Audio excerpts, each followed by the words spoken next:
Welcome back. I'm Uday Pratap Singh. You're joining us on NewsX. Our big focus this hour. Prime Minister Narendra Modi has arrived in Calgary in Canada for the G7 summit. This marks his first visit to Canada in a decade and his first multilateral appearance following the conclusion of Operation Sindoor.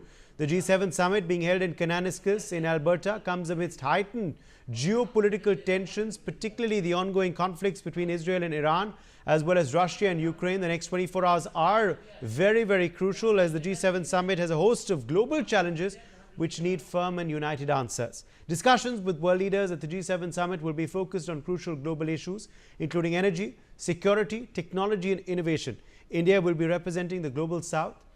India is also the fourth largest economy in the world, and all eyes will be on Prime Minister Modi's message to the G7 nations. During his stay in Canada, the PM will also be expected to hold bilateral meetings. He's expected to hold these meetings with the Canadian Prime Minister and several other leaders from G7 nations and guest countries. Joining us live to discuss this big story is Ambassador Suresh Kumar Goel, former diplomat. We also have Sumit Peer, political commentator, live with us. Surinder Singh Lali, foreign affairs expert, live with us. Akash Jindal, economist, is joining us live.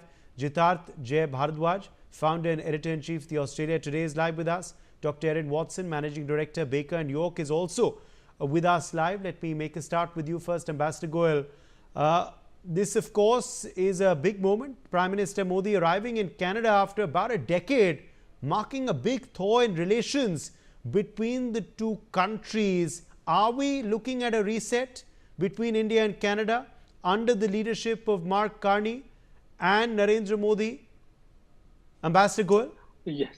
Uday, you said big movement. I am trying to think of why you called it a big movement. Important, yes, because we have just come through a major issue in our own foreign policy when we had to deal with the case of attack, international terrorism attack against us. And I think Prime Minister Modi called it an act of war. So having come through that, but we need to really see how the world reacted to that particular issue. And that's an entirely different thing. I have a lot to say on that, but maybe not right away. If you give me an opportunity, maybe later. But yes, it's an important moment for two reasons. And number one, that in a way, Carney gave a clear indication of trying to, not a reset, I would say, but wanting to really move forward on the relationship with India. It's an important relationship. We have the High Commission in Ottawa. We have consulates in several cities over there. We have a huge Indian population, both of the Sikh origin and the others. Gujaratis are there, Punjabis are there. There are lots of Muslims there from Gujarat and from other states of India. So we have a huge Indian population who are engaged in business economics, a large student young population who are engaged in technology and in other economic areas, professionals. So we have a huge interface bilaterally, and we need to work on that. And second thing, of course, G7. If you give me 2 more minutes, Uday, I will like to just expand a bit briefly. Bilaterally, I have said yesterday also, and I will repeat it. I think, yes, the K problem is important, but we need to put it within the circles. We need to really isolate those issues and leave them to be settled by our own working professionals, high commissioners, etc., because it's not something which can be dealt with immediately at the political level. There are so many ifs and buts. My idea would be that let us really just barricade them into the circles, leave them to be dealt with by the professionals at a later stage. In the meantime, it would be good if Prime Minister Modi and Prime Minister Carney could focus on where they want to see the relationship between India and Canada moving ahead in other areas, business, technology, economic growth. These are all very important. And also how they can work together in the changing world order. And that brings me to G7. G7 for me is not an economic forum purely anymore. It has changed a lot. I said yesterday it was created in response to the oil crisis. Today, Saudi Arabia, which actually created the oil crisis, is there as a G7. So it's not really economic issues anymore. but it is a grouping of important democracies, liberal right-wing countries, liberal orders. Sorry, not the right-wing, but the liberal order, at one common major industrial economies who are looking at the changing world order. Otherwise, why do you think North Korea would be there? You have Ukraine there. I mean, look at the configuration.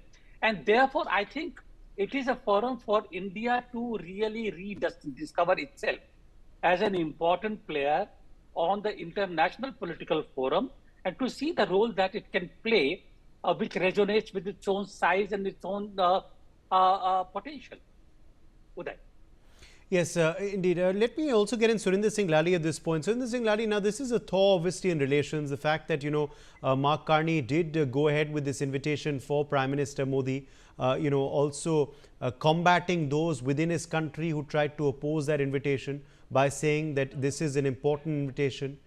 India is a very important voice of the global south. India is the fourth largest economy. These are all things that Mark Carney said, of course, while extending that invite to Prime Minister Modi. Prime Minister Modi accepted the invite, spoke with Mark Carney as well. So clearly a thaw has taken place. However, what is needed for a reset of relations to where things were pre-Trudeau?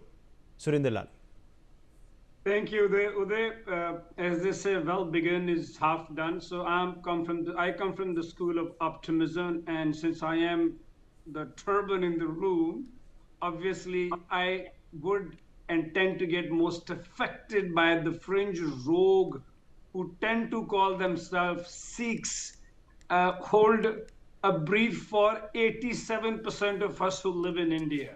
So it kind of appalls me that they have these strong terms called the referendums and such movements. I mean, who do they wish to represent? We live in a very vibrant democracy in India. 87% of us live here, and we probably have an election in this country every alternate month. So that's one thing for which I need to congratulate Mark Carney, although it's a bit early in the day, but thus far, since I've been watching him closely, he has not allowed any of these K-goons and that yellow flag in his meetings or to be surrounded by him, which unfortunately not only Trudeau Jr., but even Trudeau Sr. This rot didn't start from now. It started when Pierre Trudeau used to turn a blind eye towards,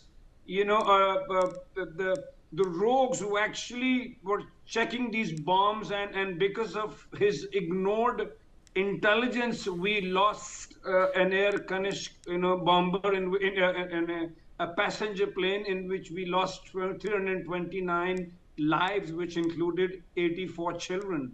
So this has been there for a while. It didn't start yesterday, and this time there've been 22, Punjabis who've been elected into the House too. I am going to paint them with the same brush. But Uday, this rot has gotten deep into the RCMP, the Peel Police, and into the Parliament. So this is not going to be easy. I do agree with the Ambassador Saab that it's too early to celebrate. But let's cut him some slack because let's allow him to prevail. It's too early. And the other thing I wish to say is that he has been very open also. He says that we cannot, the Prime Minister has been very open in terms of saying that India is the third largest economy and we can't afford to ignore. So he sent a message to the K lobby too, and the fringe rogue also that doing away with India might not be a very wise decision, because as it is, they have their American neighbor, Donald Trump, who kind of belittles them, if not ridicules them, by trying to annex them. With China, they don't have a great relation, and now is India. So the way Canada's heading, I think they have gone so south with Justin Trudeau that the only direction they probably have to go now, or have a choice to go north. Uday, thank you. Okay, let me in fact now join Dr. Erin Watson on the G7 summit. And of course, Dr. Watson, what do you believe is going to be the main agenda item this time for this summit? Obviously, there is a shadow of the Iran-Israel conflict on this summit, with reports even coming in of Donald Trump now cutting short his trip. Also, The Russia-Ukraine conflict continues. The conflict in Gaza continues. Is that all you believe going to cast a shadow on the deliberations of the leaders in Canada? Yeah, I think that Trump's departure has now become the headline story for the G7, and particularly here in Australia, where we have managed to weasel our way into the G7 despite not being a G7 country. And for Australia, it's the sideline meetings with Trump that we were expecting to go ahead between our Prime Minister Anthony Albanese and President Trump on the AUKUS arrangements with the UK, the US and Australia, and I believe that Canada is now wanting to have conversations in that regard as well. So this has really become the dominant headline from the G7 here in Australia, and it has really far-reaching political implications because AUKUS in and of itself is a big political issue, whether it's the amount of money that's being spent on AUKUS, the contractual arrangements of AUKUS where the US doesn't even have to deliver what we pay for. It's become a big issue. Now, previously, we thought this would be okay because it's a business deal. The US benefits from this. I've long said that. However, the unpredictability of the Trump administration. So, for example, one of our state premiers called the vice president a knob in a public forum, and a couple of months later AUKUS is up for review. But that's the kind of leadership we're seeing from the US. It's really hard to know, is this a personal gripe? Is it because a premier disrespected the vice president, or is it because they actually don't believe it's in their national interest, which again is ridiculous because Australia's interests are US interests here in the Indo-Pacific. So it's so for us here in Australia, what comes out of the G7 conversation now is really kind of irrelevant. In a way, it's what does Trump do next with us when it comes to AUKUS, and what is Trump going to now do when it comes to, as you mentioned, all of these other conflicts, which are, an absolute critical moment today and in this time. So that's my view on where things are at with the G7 at the moment. Yes, well, Jitarth Jay Bhardwaj quickly drawing